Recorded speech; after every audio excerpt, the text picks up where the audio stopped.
Hello friends, आप सभी का स्वागत है सरवन लेक्चरर यूट्यूब चैनल पर। और आज मैं आपको बताने वाला हूं वृत्तों से संबंधित क्षेत्रफल अध्याय के महत्वपूर्ण प्रश्न तथा उसके फार्मूले। तो चलिए देखते हैं। क्लास 10th वालों के लिए बहुत अच्छी वीडियो, और इस चैप्टर से लगभग 4 अंक के प्रश्न पूछे जाते हैं बोर्ड परीक्षा में। कितने? 4 अंक के, और इससे भी ज्यादा पूछे जा सकते हैं क्योंकि इस बार सिलेबस कट हो गया है। तो लगभग समझ लीजिए 8 अंक के प्रश्न इससे पूछे जाएंगे इस अध्याय से। तो अगर आप इसे देख लेते हैं तो आपके इतने अंक क्लियर हो जाएंगे।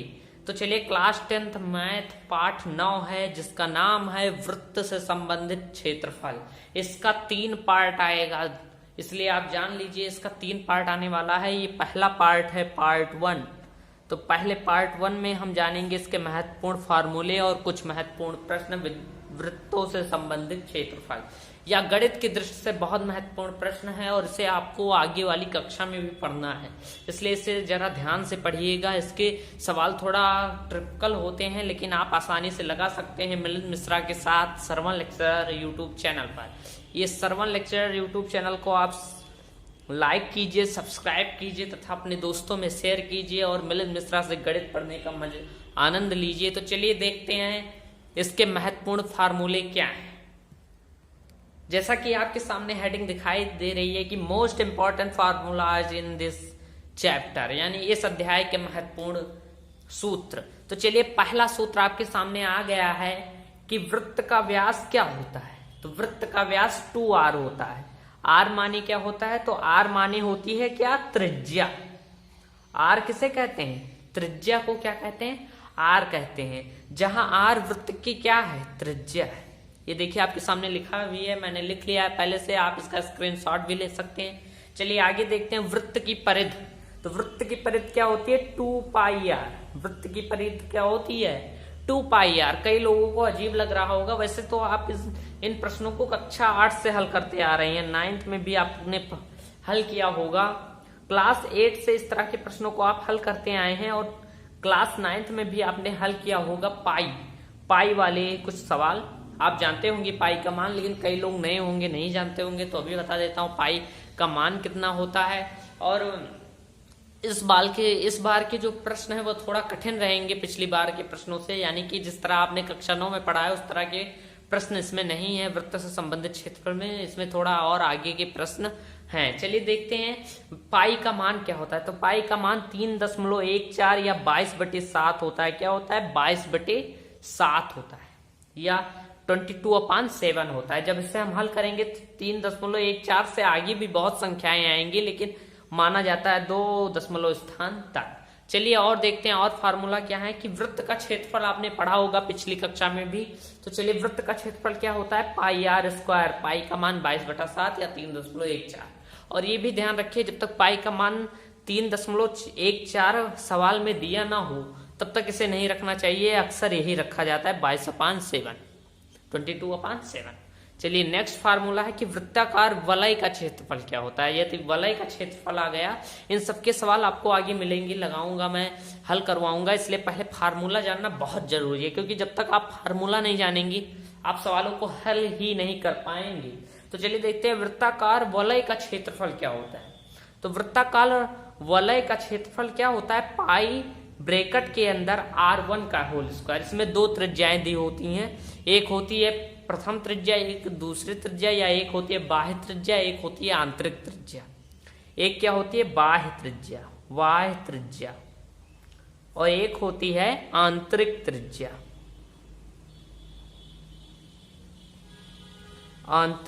त्रिज्या।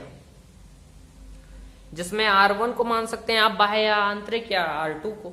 अब वृत्ताकार वलय का क्षेत्रफल पाई r1 का स्क्वायर माइनस r2 का स्क्वायर, जहां r1 व r2 क्रमशः बाह्य व अंतः त्रिज्याएं हैं। ये देखिए आगे लिखा भी है, बाह्य या अंतः त्रिज्याएं भी हैं। तो इसका आप स्क्रीनशॉट ले लें, और बहुत अच्छे तरीके से अब पढ़ाई करवाई जा रही है सरवन लेक्चरर टीवी पर। तो आप कृपया करके इसे देखते रहिए और स्क्रीनशॉट लीजिए हमारे वीडियो को। इस वीडियो को मैं चाहता हूं आप लगभग 200 कमेंट तक पहुंचाइए। 200 कमेंट और लगभग 1000 लाइक। 1000 लाइक या 1K लाइक आप कह सकते हैं, इतना आप पहुंचा दीजिए तो आपके लिए हम बहुत आभारी रहेंगे। आप इसका स्क्रीनशॉट लीजिए। चलिए नेक्स्ट फार्मूला को देखते हैं। अब नेक्स्ट फार्मूला क्या है देख लीजिए। नेक्स्ट फार्मूला है कि वृत्त के त्रिज्यखंड का क्षेत्रफल क्या होता है। तो वृत्त के त्रिज्यखंड का क्षेत्रफल क्या होता है, थीटा बटे 360 अंश गुणे पाई आर स्क्वायर। अब आप सोच रहे होंगे त्रिज्यखंड क्या होता है। तो ऐसे वृत्त एक होता है, उसमें केंद्र से एक ऐसे त्रिभुज की तरह खींच दिया जाता है। तो इसमें ये जो होता है ये क्या कहलाता है, थीटा कहलाता है। और ये जो ये होता है ये त्रिज्यखंड कहलाता है। ऐसे होते हैं त्रिज्यखंड। चलिए नेक्स्ट फार्मूला देखते हैं कि यदि आपको सवाल में दिया हो कि जहां पर चाप की लंबाई दी गई हो, जहां पर चाप की लंबाई दी गई हो वहां पर क्या होता है। तो जहां पर चाप की लंबाई दी गई हो वहां पर त्रिज्यखंड का क्षेत्रफल में ये फार्मूला नहीं लगाते, थीटा बटे 360 गुणे पाई आर स्क्वायर। वहां ये वाला फार्मूला लगा देते हैं 1/2 pi R, 1/2 L R, 1/2 L into R. इसे इस तरह भी लिख सकते हैं 1/2 इंटू एल इंटू आर। तो जहां एल होता है क्या, चाप की लंबाई, क्या होता है चाप की लंबाई, और आर तो जानते ही हैं आप क्या होती है, त्रिज्या। क्या होती है, त्रिज्या होती है। बड़े अच्छे से इसे आप समझिए और इसे एक रफ कॉपी या किसी भी कॉपी में नोट कर लीजिए जिससे आपको ये याद रहे, या किसी पेज में नोट कर जहां आप रोज पढ़ने बैठते हो वहां पर टांग लीजिए। आप रोज इसे देखेंगे तो आपको पक्का ये याद हो जाएगा। तो चलिए नेक्स्ट फार्मूला देखते हैं। वृत्तखंड का क्षेत्रफल क्या होता है। तो वृत्तखंड का क्षेत्रफल होता है आर स्क्वायर ब्रैकेट के अंदर pi R theta upon 360 minus sine theta upon 2 ये होता है। जहां पर थीटा त्रिज्यखंड कोण है। क्या है, त्रिज्यखंड कोण। तो इतने फार्मूले मैंने इंपॉर्टेंट फार्मूले आपको बताए हैं जो कि बोर्ड परीक्षा की दृष्टि से बहुत ही महत्वपूर्ण है। और ऐसी तैयारी सिर्फ आपको कहाँ मिल रही है, सरवन लेक्चरर यूट्यूब चैनल पर। तो कृपया करके लाइक कीजिए, सब्सक्राइब कीजिए और अपने फ्रेंड्स में शेयर कीजिए और फ्री माइंड होकर पढ़िए। चलिए देखते हैं। अब बहुविकल्पीय प्रश्न कुछ हैं और उसके बाद अति लघुत्तरीय लघुत्तरीय प्रश्न हैं, उन्हें सॉल्व करते हैं। चलिए आगे नेक्स्ट पेज पर चलते हैं। जैसा कि आपके सामने दिखाई दे रहा है कुछ बहुविकल्पीय एवं अति लघुत्तरीय प्रश्न, कुछ बहुविकल्पीय एवं अति लघुत्तरीय प्रश्न बोर्ड एग्जाम क्लास 10th। किसके लिए ये वीडियो बनाया गया है, कक्षा 10 के विद्यार्थियों के लिए, board exam for class 10th। तो चलिए पहला क्वेश्चन देखते हैं और अच्छे से सॉल्व करेंगे, फ्री माइंड होकर पढ़ेंगे। कोई भी डोर ना लीजिए, चैप्टर भले ही थोड़ा हार्ड है लेकिन आपको समझ में आ जाएगा यदि मिलिंद मिश्रा द्वारा आप ये पूरा वीडियो देखते हैं तो चलिए देखते हैं। और हमारे चैनल को लाइक कीजिए, सब्सक्राइब भी कर दीजिए। जैसे मैं बार बार आपसे कह रहा हूं तो आप कर भी दीजिए सब्सक्राइब। और चलिए देखते हैं पहला प्रश्न, वृत्त का व्यास क्या होता है। वृत्त का व्यास क्या होता है ये आपको बताना है। क्या बताना है, वृत्त का व्यास क्या होता है। तो जैसे कि अभी आपको मैंने बताया था वृत्त का व्यास क्या होता है, 2r, यानी कि त्रिज्या का 2 गुना। त्रिज्या r, जहां त्रिज्या है तो त्रिज्या क्या क्या होता है, 2 गुना। तो वहीं पर ये ऑप्शन देख लीजिए, ऑप्शन r है, पाई है, 2r है, 3.14 है। तो इसमें ऑप्शन कौन सा सही होगा, ऑप्शन नंबर सी सही होगा, सी ये आपका सही होगा। चलिए नेक्स्ट प्रश्न है कि वृत्त की परिधि क्या होती है। वृत्त की परिधि क्या होती है, तो अभी आपको बताया गया है वृत्त की परिधि, ये वृत्त की परिधि 2 पाई आर होती है। क्या होती है, 2 पाई आर। तो यहाँ पर देख लीजिए ऑप्शन में दिया हुआ है। तो देखिए आपको कंफ्यूजन भी देने के लिए कई ऐसे ऑप्शन बनाए जाते हैं कि विद्यार्थी भटक जाएं बोर्ड परीक्षा में। जैसे देखिए 2r दे दिया, अगर आप जल्दीबाजी में रहेंगे, इसलिए हमेशा बोर्ड एग्जाम के जो पेपर होते हैं उन्हें हमें आराम से हल करना चाहिए। पहले प्रश्नों को सही से पढ़कर तब हल करें जिससे हमारा आंसर सही हो और एग्जामिनर अच्छा अंक दे। अगर आप हड़बड़ाहट में रहेंगे तो 2r पर भी क्लिक कर सकते हैं, टिक लगा सकते हैं। 2 पाई भी दिया होता है, ऐसा कंफ्यूजन क्रिएट कर देते हैं कि अधिकतर 80% विद्यार्थी इसमें फंस जाते हैं कि 2r था कि 2 पाई r था कि 2 पाई था, और फिर 3 भी पाई भी दे देंगे और 2 पाई r भी दे देंगे। तो कंफ्यूजन तो बहुत बड़ी होती है, लेकिन यहाँ पर ऑप्शन डी सही होगा, 2 पाई r, क्योंकि वृत्त की परिधि क्या होती है अभी मैंने आपको बताइए 2 पाई r। चलिए नेक्स्ट, और बहुत सारे क्वेश्चन है, पूरा वीडियो देखिए। लास्ट में बहुत इंपॉर्टेंट क्वेश्चन मैंने बताए हैं, तो पूरा वीडियो देखिए। और चलिए देखते हैं अगले प्रश्न पर। चलिए नेक्स्ट प्रश्न आ गया है कि एक वृत्त का व्यास क्या है, 18 सेंटीमीटर, उसकी त्रिज्या क्या होगी? एक वृत्त का व्यास कितना है? 18 सेमी, तो उसकी त्रिज्या क्या होगी? तो त्रिज्या बराबर क्या होता है? आर बराबर व्यास अपान 2, व्यास अपान 2 क्या होता है? त्रिज्या का बराबर डी अपान 2, व्यास को डी से डिनोट करते हैं, इसलिए डी अपान 2, यानी डी का मान 18 है और 2, तो क्या हो जाएगा? 9 सेमी। देखिए अब आपको समझ में नहीं आ रहा है तो देखिए वृत्त का व्यास क्या बताया गया है? 2r। ओके, और समझ लीजिए यहां पर d है, तो अभी आपको बताया गया है कि d बराबर क्या होता है? 2r।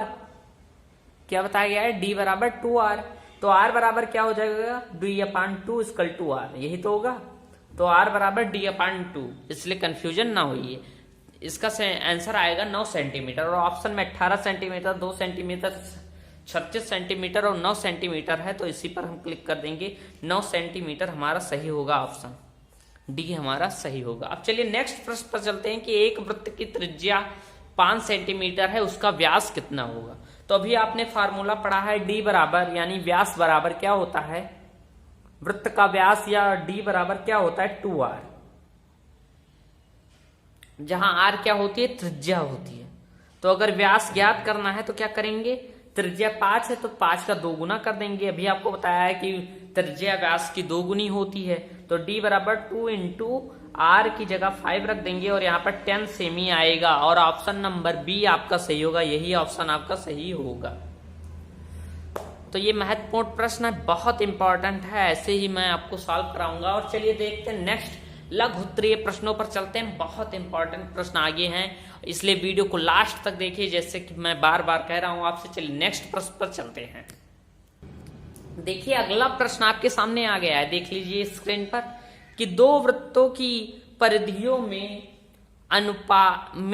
2:3 का अनुपात है, उनके क्षेत्रफल का अनुपात क्या होगा? दो वृत्तों की परिधियों में 2:3 का अनुपात है, तो उनके क्षेत्रफलों का अनुपात क्या होगा? तो पहले ऐसे लिख लेंगे, एग्जाम में किस तरह से सॉल्व करेंगे तो ऐसे लिख देंगे परिधि का अनुपात। क्या? परिधि का अनुपात। परिधि का अनुपात क्या है? 2:3, यही तो है। अब देखिए दो वृत्त हैं, यानी कि एक वृत्त फिर दूसरा वृत्त, दो वृत्त हैं ऐसे। अब इनकी दो दो परिधियां होंगी ना, तो इनकी त्रिज्या भी दो दो होगी, एक r1 होगी, एक r2 होगी। ये r1 r2। तो पहले वृत्त की परिधि और दूसरे वृत्त की परिधि, तो पहले फार्मूला देख लेते हैं। आपको बताया गया है वृत्त की परिधि का फार्मूला क्या है? 2πr। क्या है? 2πr। तो ये r1 r2 है, तो प्रथम वृत्त की परिधि और द्वितीय वृत्त की परिधि का अनुपात क्या है? 2:3। तो इसे ऐसे भी लिख सकते हैं 2/3। तो ऐसे लिखेंगे प्रथम वृत्त की परिधि, प्रथम वृत्त की परिधि और इनका अनुपात, फिर दूसरे वृत्त की परिधि, द्वितीय वृत्त की परिधि ऐसे लिख देंगे। द्वितीय, ध्यान से समझिए, वृत्त की परिधि बराबर क्या है? मतलब दो परिधियों का अनुपात, यानी कि भाग या बटे में लिख सकते हैं। अनुपात ऐसे ही तो लिखा जाता है, जैसे a अनुपात b है तो इसे लिख देंगे a/b। तो ध्यान से समझिए, प्रथम वृत्त की परिधि जो ये वाला वृत्त है और इसकी परिधि का बटा क्या है? 2:3 है। तो प्रथम वृत्त की परिधि का फार्मूला क्या होगा? वृत्त की परिधि का फार्मूला क्या होता है? पहले ये देखिए, परिधि बराबर, वृत्त की परिधि बराबर क्या होती है? ऐसे लिख देंगे,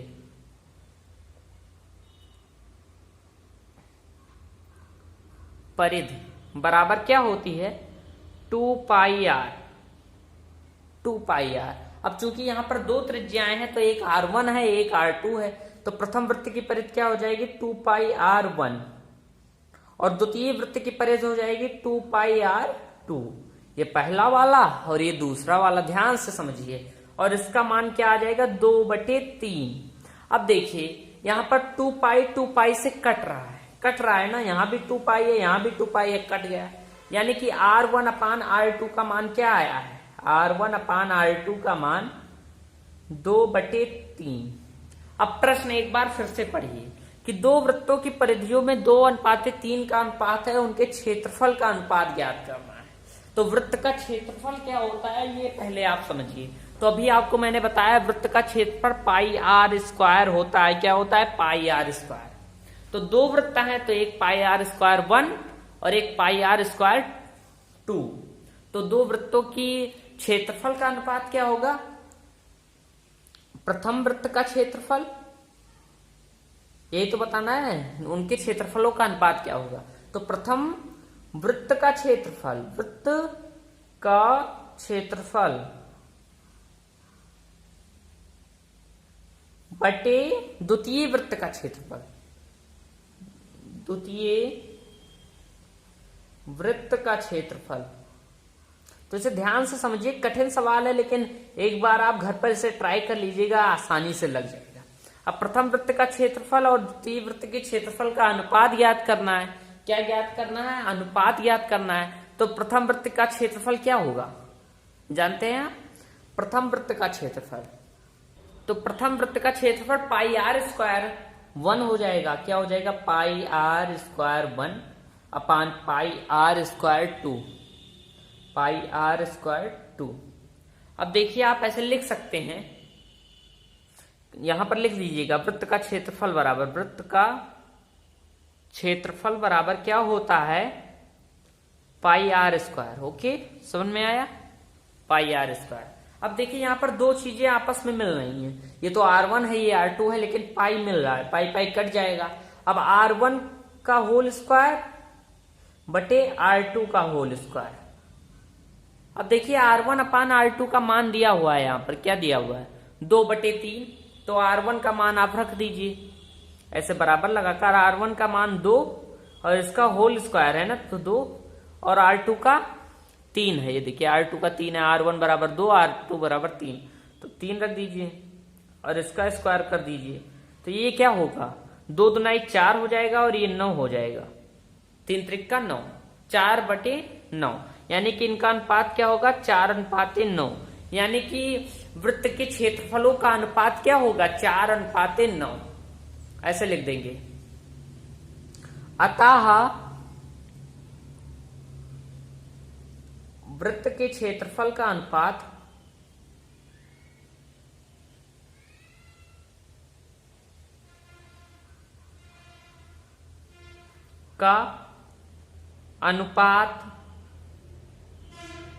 बराबर 4:9। और ये आपका क्या होगा? आंसर। बड़ा ही आसान सवाल है, एक बार थोड़ा कठिन लगेगा, पहली बार आप लगा रहे हैं, और इसे आप घर पर एक रफ में ट्राई कीजिए 2-3 बार, एक बार ना लगे 2 बार लगाइए, 3 बार, फिर वीडियो देखकर लगाइए, और लगाएंगे पक्का लग जाएगा। और इस तरह के सवाल एग्जाम में आने तय हैं, इसलिए इन्हें लगाइए। इसका स्क्रीनशॉट आप ले सकते हैं। और फिर चलते हैं नेक्स्ट क्वेश्चन पर। चलिए देखते हैं अगला क्वेश्चन। जैसा कि आपके सामने दिखाई दे रहा है, अगला प्रश्न आ गया है कि यदि एक वृत्त का परिमाप और क्षेत्रफल संख्यात्मक रूप से बराबर है तो वृत्त का त्रिज्या ज्ञात कीजिए, या वृत्त की त्रिज्या क्या होगी। तो एक वृत्त का परिमाप जो है और क्षेत्रफल जो है वो संख्यात्मक रूप से बराबर है, यानी कि एक अगर इसका परिमाप होगा तो इसका भी 1 होगा, दोनों आपस में बराबर हैं। तो परिमाप आप सुन रहे हैं नया शब्द कि वृत्त का परिमाप किसे कहते हैं। परिमाप का तो कोई फार्मूला नहीं पड़ा, लेकिन आप गलती कर रहे हैं, ये ना सोचिए। परिमाप, वृत्त के परिमाप को ही परिध कहते हैं। तो जो परिमाप होता है वही परिध कहलाता है, परिमाप को ही परिध कहते हैं। क्या कहते हैं? परिध कहते हैं, परिधि कहते हैं वृत्त के, सिर्फ वृत्त के परिमाप को ही क्या कहते हैं? परिध। यहां पर लिख देता हूं वृत्त के, नहीं तो आप सबके परिमाप को परिध जान लें। सिर्फ वृत्त के परिमाप को ही क्या कहते हैं? परिध कहते हैं। तो देखिए आपको मैंने वृत्त का परिमाप, अब लिखिए सवाल कैसे लगाएंगे। तो वृत्त का परिमाप, क्षेत्रफल, परिमाप और क्षेत्रफल बराबर है, तो ऐसे लिखेंगे। क्या लिखेंगे? वृत्त का परिमाप बराबर वृत्त का परिमाप बराबर वृत्त का क्षेत्रफल, वृत्त का क्षेत्रफल ऐसे लिख देंगे, वृत्त का परिमाप बराबर वृत्त का क्षेत्रफल। तो पहले देख लें वृत्त की परिधि क्या होती है, यानी कि परिमाप। तो परिमाप क्या होती है, 2 पाई आर। तो परिधि की जगह यानी परिमाप की जगह क्या लिख देंगे, 2 पाई आर बराबर। अब वृत्त का क्षेत्रफल क्या होता है ये भी मैंने आपको बताया, वृत्त का क्षेत्रफल पाई आर स्क्वायर। तो इसका मान वहां रख देंगे, यहां पर हो जाएगा पाई आर स्क्वायर। ओके, समझ गए। अब देखिए अब क्या होगा, अब इसके 2 पाई आर को इधर पक्षांतर कर दीजिए। पक्षांतर करना तो आप जानते होंगे, यहाँ ये गुणे में है तो उधर जाएगा भाग में, हो जाएगा बटे में। तो यहाँ पर 2 लिखा रहने दीजिए और पाई आर स्क्वायर बटे पाई आर, ये हो जाएगा। पक्षांतर करना आप जानते हैं, समीकरणों को हल किया, रैखिक समीकरण के अध्याय जो आपने नहीं पढ़े हैं, अगर कोई नया छात्र है तो पुरानी वीडियो देख ले, आप समझ जाएंगे कैसे पक्षांतर किया जाता है। तो चलिए देखते हैं। अब देखिए यहाँ पर कुछ चीजें बराबर दिख रही हैं। अब देखिए यहाँ पर आप पाई से पाई कट गया। ओके, अब ये क्या हुआ, 2 बराबर R square upon R. Okay, एकदम क्लियरिटी से बताऊंगा आपको, तनिक भी आपको ये नहीं होगा कि नहीं समझ में आया। अब देखिए, अब 2 बराबर, यहां पर देखिए 2 आर है तभी तो आर स्क्वायर है। किसी का स्क्वायर होता है तो जैसे आर इंटू आर बराबर आर स्क्वायर, यही तो होता है। तो इसे इस तरह भी लिख सकते हैं, इस रूप में आर इंटू आर बराबर आर स्क्वायर ही है। अब एक आर से एक आर कट गया, अब आर बराबर क्या आया, 2 बराबर आर, तो यानी आर बराबर क्या आया, 2।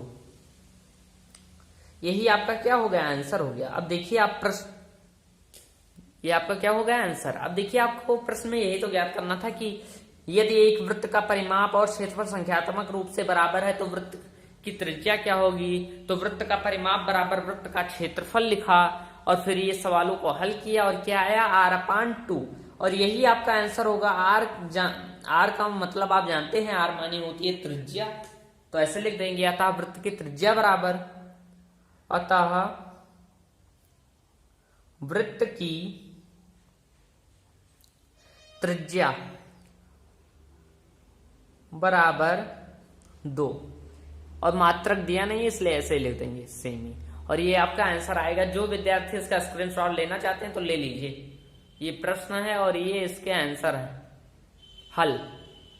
इसका आप स्क्रीनशॉट ले लीजिए और घर पर एक बार ट्राई करिए। चलिए अब नेक्स्ट प्रश्न पर चलते हैं। बहुत अच्छा वीडियो है, और भी एक जो लास्ट प्रश्न है बहुत अच्छा है, उसे देख लीजिएगा, वीडियो पूरा देखिए। देखिए अगला प्रश्न आपके सामने आ गया है कि भुजा 6 सेमी वाले एक वर्ग का के अंतर्गत खींचे जा सकने वाले वृत्त का क्षेत्रफल क्या होगा। 6 सेमी वाले एक वर्ग, यानी एक वर्ग खींच लीजिए। वर्ग तो बनाना आपको आता ही है, ऐसे होगा वर्ग। मतलब मैंने बहुत सही से नहीं बनाया, वैसे हाथों से बना दिया, आप स्केल की सहायता से बना लीजिएगा।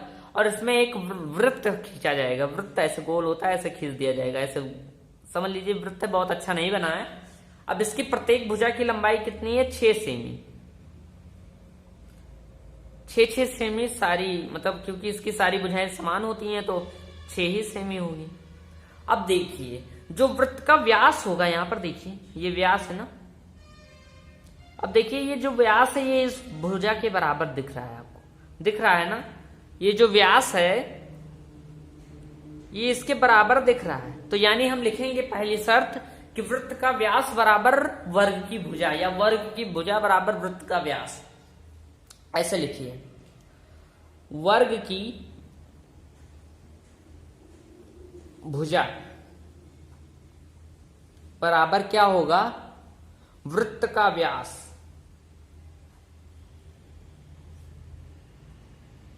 यही तो होगा।